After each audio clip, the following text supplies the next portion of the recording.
And moving on, in these difficult and uncertain times, many are turning to legal experts they can trust for clarity and direction. Joining us now in the studio is Joshua Pex, founding partner at Decker Pex Levi, a law firm known for its resilience and commitment to serving clients both in Israel and around the world. Joshua, thanks for being with us today. Great to be here. So, over the past year, Israel has faced sort of extraordinary challenges from October 7th that started over 2 years ago, and the 12-day war with Iran. So I want to ask, what are some of the most pressing legal issues that we're seeing today that your law firm has had to deal with, especially during these times?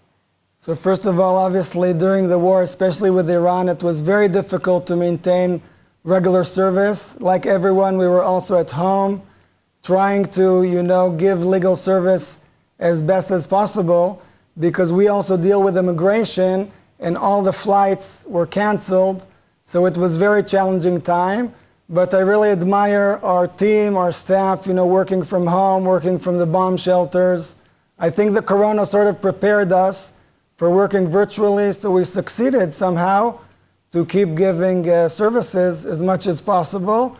Especially getting back to work was amazing, because the war started off by surprise, but then it seemed like almost from one day to the next, oh, now you're in the office. But everyone showed up, mothers with small children, back to work. I think in many countries, people would be actually post-traumatized to even imagine that, but in Israel, this has somehow become the norm. Yep, so in Israel especially, absolutely has become the norm. And, so I do want to ask, what changes you sort of have observed in terms of the legal priorities of your clients, right? Especially among American Jews, among Israelis overseas. Have you seen sort of new needs arise from a legal perspective? So I think in the last few years, especially in terms of immigration, we see stricter borders, many countries' immigration is being more difficult. And it actually brings sort of a counter response that many people want this freedom, they want to be able to travel, they want a second passport. And even interest in immigration to Israel, as surprising as it may seem to people from the outside, but many people are actually calling us and saying, this is the time that we actually made the decision to move to Israel.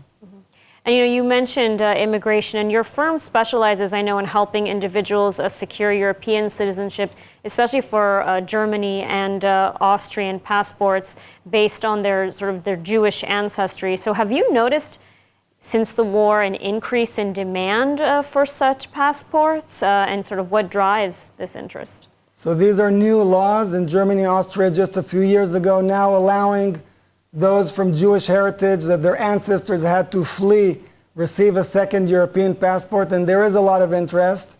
First of all, Israelis always want a second passport to be able to travel, to have other countries open for them, but also from American Jews, actually, sad to say, but anti-Semitism in a way leads many of our clients to want more opportunities, to want a second European passport. And people are calling me and say, I don't feel safe in the United States. I'm thinking of immigrating to Israel, thinking of immigrating to Europe. And sometimes I think to myself, or I say, you think other countries will be safer? But I think it's very subjective. And just what I see is that people want more opportunity. They want more freedoms. And a second passport somehow gives people the feeling, and also practically, the opportunity and the possibility to travel, live, work, study freely in different countries. So what would be your advice for foreign citizens, for companies who are thinking of doing business or moving here to Israel? So many times people contact us or they call us and they have all these plans and they say, we want to come to Israel to start a business. But at the end of the day, my practical tip is very simple. First of all, come visit, check things out in advance.